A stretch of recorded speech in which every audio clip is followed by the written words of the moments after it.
The death of a child is tragic. The killing of a child is horrific.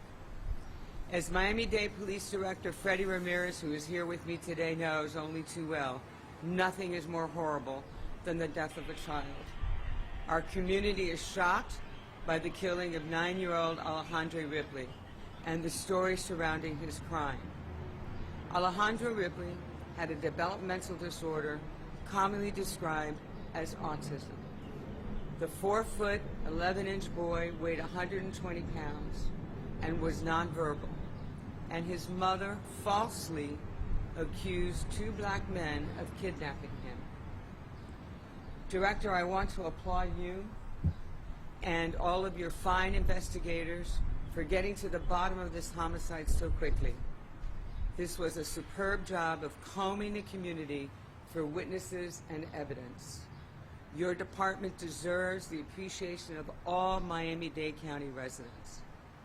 Alejandro's mother, Patricia Ripley, told the police that she was driving west on Kendall Drive from 157th Avenue with her son Alejandro in the car around 9 p.m. Thursday. She claimed she was being followed by a light blue car with 2 black males inside. Again, falsely. She said the car tried to sideswipe her vehicle, forcing her to veer onto Southwest 158th Avenue. Patricia Ripley said that the car blocked her. A man came to her window with a knife, demanding drugs.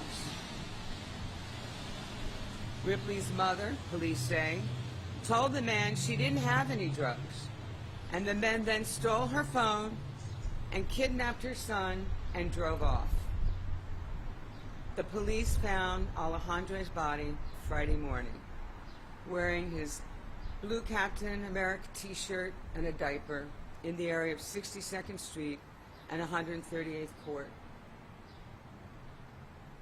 When the Miami-Dade Police Department investigated the case, they gathered evidence that led police to arrest Patricia Ripley for the death of her son, Alejandro. The police obtained a video showing that Ripley pushed Alejandro into a canal in the area of 103rd Avenue and Kendall Drive at approximately 7:30 p.m. Local residents heard screaming and went to assist, and they found Alejandro in the canal and rescued him. An hour later, she again brought him and led him to a different canal, located by Southwest 62nd Street and 138th Court. This time, unfortunately, there was no one there to save him. Patricia Ripley is presently charged with attempted first-degree murder, premeditated murder, and first-degree murder, and she's being held on no bond pending her first appearance in court, which I believe is happening as we are speaking here. The tragic loss of the life of a 9-year-old boy, and the loss really of any young life, leaves all of us grieving. This boy's senseless death will stay with all of us, just as his bright smile that shines out from the photographs we've all seen. God bless the soul of this child and all of those young children whose lives have been snatched away too quickly. At this time, I'm going to ask Director Freddie Ramirez if he'd like to come forward and say a few words. Give me just a moment to step back to keep my social distancing.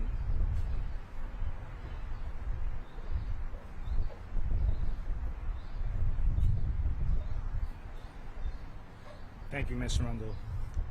I want you all, the community, to think about Alejandro, that the only voice in his life that he depended on to get through this world was his mom's. And to think that that voice would be the one that would harm him the most. As a parent, as a member of this community, I'm deeply saddened for what happened to that young boy. And then for her to displace blame of her crime on another community is just as well another crime that was committed. And it's very disappointing. But through that, I'd like to thank the community for helping us to bring justice for Alejandro, for providing the tips, my Homicide Bureau, the state attorneys that were involved, Florida Department of Law Enforcement, Troy Walker. It was all hands on deck so we can bring justice for Alejandro, and we all pray for him. Thank you very much.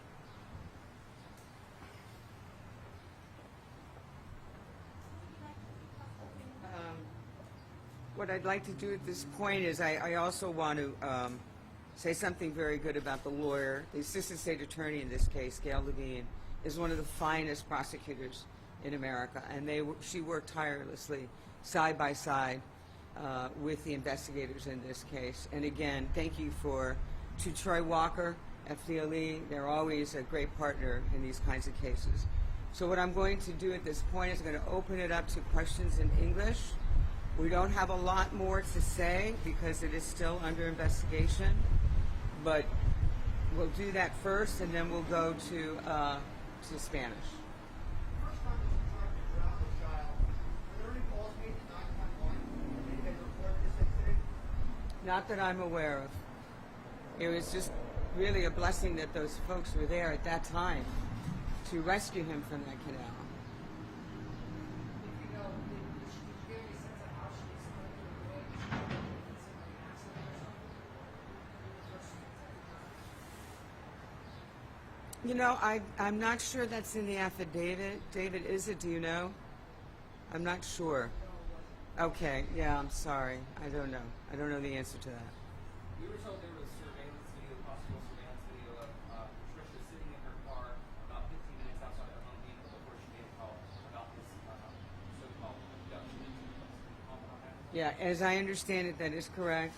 The police did obtain some video from the parking lot where apparently she sat for, you know, a considerable amount of time. I believe it was like 15 minutes. So they do have that video. Is there a chance that anybody else will be arrested in this case? You know, at this time we're very confident in the charges that we have against the mother.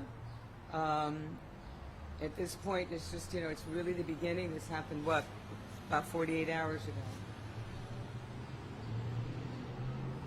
Any other questions in English? She was at the police department all night after the incident happened. Did her story stay consistent? At what point did this start to appear to be something other than what she had reported?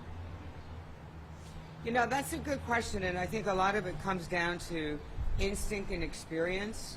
And these investigators did a phenomenal job in ferreting out the information, trying to get to the truth. The assistant state attorney who was there, I think throughout the night with the investigators, said that it was just a very fine job of questioning. And so a lot of that will be coming out in the ensuing weeks. Do you know anything about how much his father